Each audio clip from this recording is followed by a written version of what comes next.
Banking blog के एक नए सेशन में मैं शशि आपका स्वागत करता हूं। आज हम लोग का डे 17 है। आज का हम लोग का टॉपिक है सम इम्पोर्टेंट इंश्योरेंस ऑर्गेनाइजेशन जो कि भारत में है। तो चलिए शुरू कर। तो अभी तक हम लोगों ने 15 सेशन कर चुके हैं और सारा सेशन का लिंक डिस्क्रिप्शन बॉक्स में है, क्योंकि इंश्योरेंस का टॉपिक है। आप भी जानते हैं कि बिना स्टार्टिंग से किए आपको समझ में नहीं आएगा, क्योंकि बीच बीच में जो टॉपिक्स हैं वो ऐसे हैं कि एक दूसरे से लिंक है। तो आपको जो भी आप स्टार्टिंग से ही आप लोग डे 1 से इंश्योरेंस का वीडियो देखिए तो आपको ज़्यादा समझ में आएगा। तो आज का हम लोग का टॉपिक है इंश्योरेंस ऑर्गेनाइजेशन, और उसके बाद 2 दिन का और टॉपिक है, फिर हम लोग एडवांस सेक्शन में जाएंगे। अभी हम लोग फंडामेंटल में हैं। तो चलिए चैनल पे नए हैं तो चैनल को सब्सक्राइब कर लीजिए, घंटे के बेल आइकन को प्रेस कर लीजिए। आपको पता है जैसा कि हमारे पास एक टेलीग्राम का चैनल है बैंकिंग ब्लॉग 1, उसमें हम लोग जो भी थ्योरी पढ़ते हैं उसका MCQ रात में 10 बजे होता है। ठीक है, क्या चैनल का क्या नाम है? बैंकिंग ब्लॉग 1, जिसमें कि आपको daily current affair, static quiz, banking quiz, insurance quiz, financial quiz, computer quiz मिलता है। तो जल्दी से चैनल को सब्सक्राइब कर लीजिए और यूट्यूब के भी चैनल को सब्सक्राइब कर लीजिए, जिससे कि आपको सारा नोटिफिकेशन मिलता रहे। तो आज का हम लोग का टॉपिक है इंश्योरेंस ऑर्गेनाइजेशन। जैसा कि हम लोग जानते हैं कि जब आप कोई भी पॉलिसी लेते हैं तो उसका एक सर्टिफिकेट मिलता है।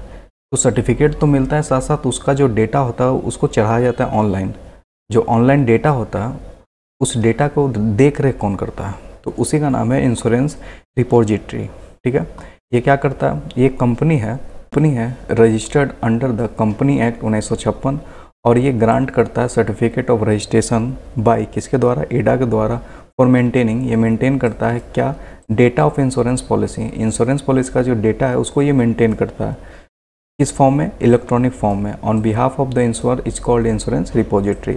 बस इसका यही काम है कि जो भी आप इंश्योरेंस का पॉलिसी लेते हैं उसका डेटा को ऑनलाइन संभाल के रखता है। इसी का काम है इंश्योरेंस रिपोजिटरी, और इसको एडाई के द्वारा सर्टिफिकेट प्राप्त है। Insurance repository can not sell insurance policy. ठीक है, ये कभी भी इंश्योरेंस पॉलिसी को नहीं बेच सकता। It provide a service record of all insurance policy. इसके पास सारे इंश्योरेंस पॉलिसी का सर्विस रिकॉर्ड होता है, क्योंकि इसका एक काम ही है कि जो भी इंश्योरेंस पॉलिसी है उसका डेटा मेंटेन करना। IRDA has guaranteed the certificate of registration to following the 5 entity to act the insurance repository. अब भारत में 5 एंटिटी हैं जिसको ईडा ने गारंट किया है कि आपको ये सर्टिफिकेट ऑफ रजिस्ट्रेशन देना है। वो कौन कौन है? तो वो हमारे पास जो भारत में NHDL डेटाबेस मैनेजमेंट लिमिटेड है, HSCIL प्रोजेक्ट लिमिटेड है, कार्वे इंश्योरेंस रिपोजिटरी लिमिटेड है, सेंट्रल इंश्योरेंस रिपोजिटरी लिमिटेड है, CMS रिपोजिटरी लिमिटेड। ये पांचों के पास एडाई के द्वारा सर्टिफिकेट प्राप्त है कि आप डेटा को ऑनलाइन संभाल के रख सकते हैं। And individual can not open the multiple insurance account. याद रखिएगा, क्वेश्चन बार बार आता है कि एक व्यक्ति कभी भी मल्टीपल इंश्योरेंस अकाउंट नहीं खोल सकता। An improve person is a point of sale, POS जो होता है, appoint by insurance depository and will be working on behalf of the insurance depository. इस बारे में समझिए कि एन अप्रूव्ड पर्सन, जो अप्रूव पर्सन होता है, is a point of sale, एक POS के द्वारा अपॉइंट किया जाता है इंश्योरेंस डिपोजिटरी, और ये जो वर्किंग होता है किसके बिहाफ में ये काम करता है? तो इंश्योरेंस डिपोजिटरी, और ये एक्सटेंड करता है इसके IR सर्विस को, यानी बढ़ाता है इसके IR सर्विसेज को। Employ state insurance corporation. आज का टॉपिक का मेन जो फोकस है यही है, इसको ध्यान से समझिएगा। और पहले इसके पॉइंट से पहले हम आपको समझाते हैं कि व्हाट इज़ द ESI। देखिए, जो ESI आया था, एम्प्लॉय स्टेट इंश्योरेंस कॉर्पोरेशन, और ESI एक्ट 1948 में आया था। इंपॉर्टेंट है, बार बार क्वेश्चन आता है इससे। Employ state insurance corporation is a security corporate body setup under the ESI act 1948 which is responsible to administration of ESI scheme. तो सबसे पहले हम लोग जानेंगे ESI एक्ट क्या होता है। तो व्हाट इज़ द ESI? तो ESI का सीधा अगर आपको हम समझाएं तो ये रन बाय किसके द्वारा रन चलाया जाता है? गवर्नमेंट ऑफ इंडिया, और ये self finance integrated social security scheme है। बहुत बार आता है कि व्हाट इज़ ESI स्कीम।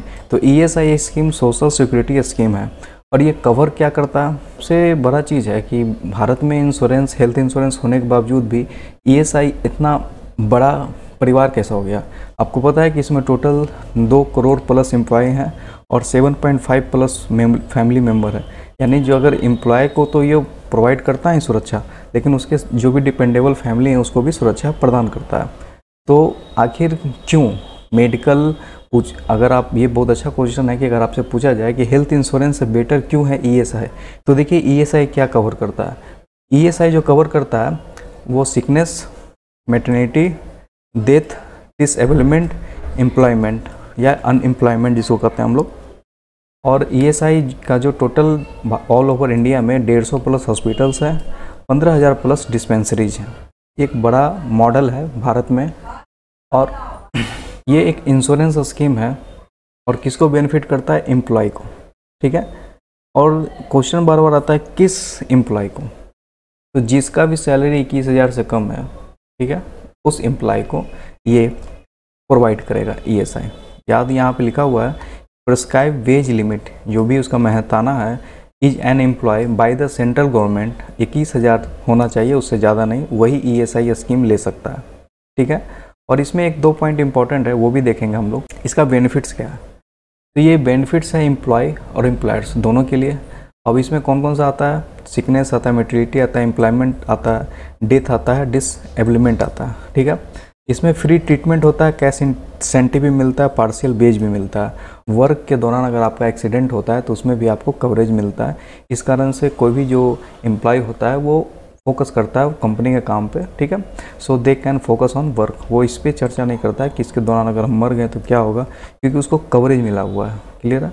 अगर आप बैंकिंग ब्लॉग 1 पे नहीं ज्वाइन किए तो ज्वाइन कर लीजिए, टेलीग्राम चैनल है। अब आते हैं एक दो पॉइंट इसका इंपॉर्टेंट है कि it is a self financing scheme और the state government also bear 1/8 share of the cost of medical benefit.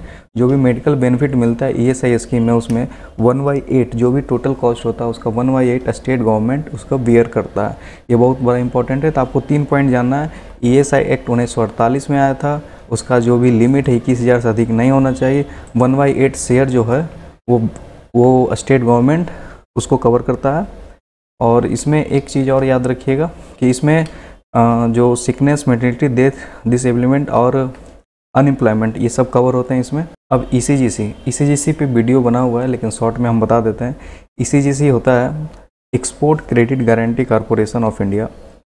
ये 1957 में इसका सेटअप हुआ था। इसका ऑब्जेक्टिव था promoting export and the country providing credit risk. ये क्या करता है, क्रेडिट रिस्क इंश्योरेंस प्रोवाइड करता है।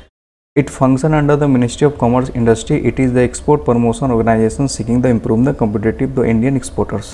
और ये ECGC इंडियन एक्सपोर्टर्स के लिए होता है। और इसको 2 क्वेश्चन इसमें बार बार आता है। इसमें मिनिस्ट्री ऑफ कॉमर्स इंडस्ट्री इसका फंक्शन को ऑब्जर्व करता है। क्लियर है।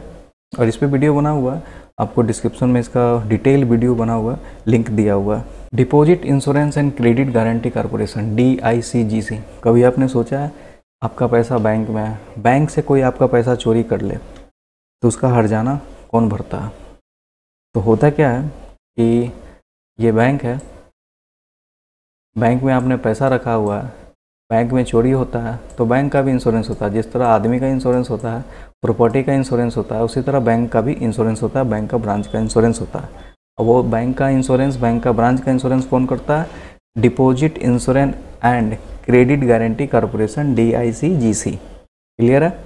और ये RBI का सब्सिडी बॉडी है। और ये क्या करता है, देखिए इसको, DICGC is a subsidiary of RBI which provide, ये प्रोवाइड करता है insurance to all the banks. ये सारे बैंक्स का इंश्योरेंस करता है। इसका एम है, ठीक है, the aim of the DICGC act 1961 में एक्ट आया था, is to provide for the establishment of the corporation for the purpose of insurance of deposits. जो आप पैसा जमा करते हैं उसको डिपॉजिट करते हैं। And guarantee the credit facility, आप गारंटी देता है क्रेडिट फैसिलिटीज़ का। ये जो स्कीम है मैंडेटरी है ऑल बैंक के लिए। जिस तरह से थर्ड पार्टी इंश्योरेंस मैंडेटरी है ऑल व्हीकल के लिए, उसी तरह ये भी स्कीम मैंडेटरी है ऑल बैंक्स के लिए। No insure bank can withdraw themself from DICGC coverage. ठीक है, ऐसा कोई बैंक नहीं है जो इसके अधीन नहीं आता हो। It insure principal and interest up to maximum amount of 1 lakh. अभी ये हो गया 5 लाख, इसको आप लोग सुधार लीजिएगा। इसका मतलब ये है कि मान लेते हैं कि आपके अकाउंट, ठीक है, आपका स्टेट बैंक में अकाउंट है, इसमें 10 लाख रुपया, कल ये बैंक बंद हो जाता है तो पहले क्या था कि आपके पास कितना भी पैसा हो 1 लाख आपको मिलेगा, RBI देगा आपको 1 लाख रुपया, ठीक है। लेकिन अब ये बढ़ा के कर दिया गया 5 लाख, इसको 5 लाख कर लीजिए। ये अब हो गया है 5 लाख। आपका जितना भी पैसा हो मिलेगा आपको मैक्सिमम 5 लाख, और अगर आपका एक मान लेते हैं 50,000 है तो 50,000 तो मिलेगा ही, यानी मैक्सिमम अमाउंट आप क्लेम कर सकते हैं 5 लाख तक। क्लियर है?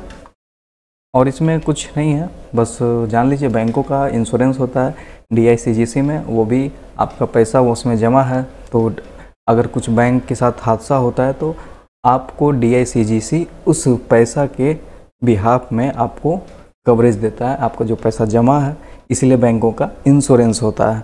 ठीक है, मान लेते हैं कभी बैंक में आग लग गया, उसमें सोना रखा हुआ है, वो तो सारा गया, लेकिन इसीलिए इंश्योरेंस होता है, उसका कवरेज DICGC देता है। Institute of insurance and risk management, जब रिस्क मैनेजमेंट का टॉपिक में हम लोग जाएंगे तो इसके बारे में भी हम लोग डिटेल पढ़ेंगे।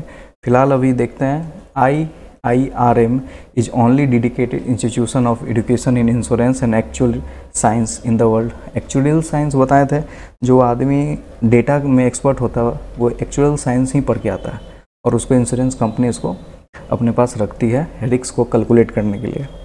It is promoted by regulator IRDAI with the sole of aim developing the required workforce for the entire insurance sector। entire insurance sector का डेवलपमेंट के लिए आपको ये IIRM बनाया गया है। The institute offer the education through the regular and distance modes is located in Hyderabad. इसका headquarter कहाँ? हैदराबाद में है, और ये दोनों मोड में यानी डिस्टेंस या रेगुलर कोर्स दोनों मोड में आपको प्रोवाइड करता है कोर्सेज को। ठीक है, अगला है इंश्योरेंस इंस्टीट्यूट ऑफ इंडिया, जिसको III बोलते हैं। ये the insurance institute of India, formally इसको नाम था पहले फेडरल ऑफ इंश्योरेंस। ये इस्टेब्लिशमेंट, इसका जो इस्टेब्लिशमेंट हुआ था 1955 में हुआ था। इसका पर्पस था promoting insurance education and training in the country. Bharat में प्रमोशन इंश्योरेंस एजुकेशन का और ट्रेनिंग का भारत में। ठीक है, the institute is a professional body serving the cause of the insurance industry. It is located in Mumbai. कहाँ ये है? मुंबई में है। कब आया? 1955 में। अगला है national insurance academy. NIA was established कब हुआ था? 1980 में। ठीक है, ministry of finance, LIC, GIC, NIC, IIOI, यानी कि सारा इंश्योरेंस कंपनी मिलके इसको ज्वाइंटली इस्टेब्लिश किया था 1980 में मुंबई में, to be the institute of excellence in the learning research institute of pension and areas. ठीक है, नेशनल इंश्योरेंस एकेडमी जिसको NIA बोलते हैं। तो NIA का जो इस्टेब्लिशमेंट हुआ था 1980 में हुआ था, और कौन कौन मिलके किया था? Ministry of finance, LIC, GIC, NIACL, NIC, UIIC and OIC।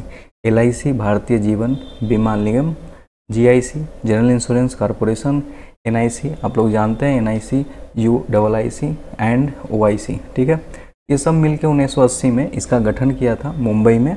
और ये जो इंस्टीट्यूट था इसका रिसर्च करना था काम, इस सेक्शन में, इंश्योरेंस में, पेंशन में, इस एरिया में ये करता था रिसर्च।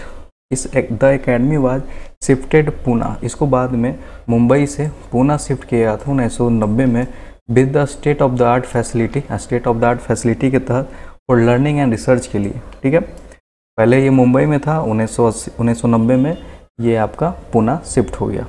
आज के सेशन में इतना ही, उम्मीद करते हैं आपको सेशन पसंद आया होगा। थोड़ा सा शॉर्ट था लेकिन अच्छा टॉपिक था। कल फिर एक नए सेशन के साथ हाजिर होंगे। चैनल पे नए हैं तो चैनल को सब्सक्राइब कर लीजिए, घंटी के बेल आइकन को प्रेस कर लीजिए, जिससे कि आपको नोटिफिकेशन मिलता रहेगा। कल एक फिर न्यू सेशन में आपसे मिलते हैं, तब तक के लिए धन्यवाद।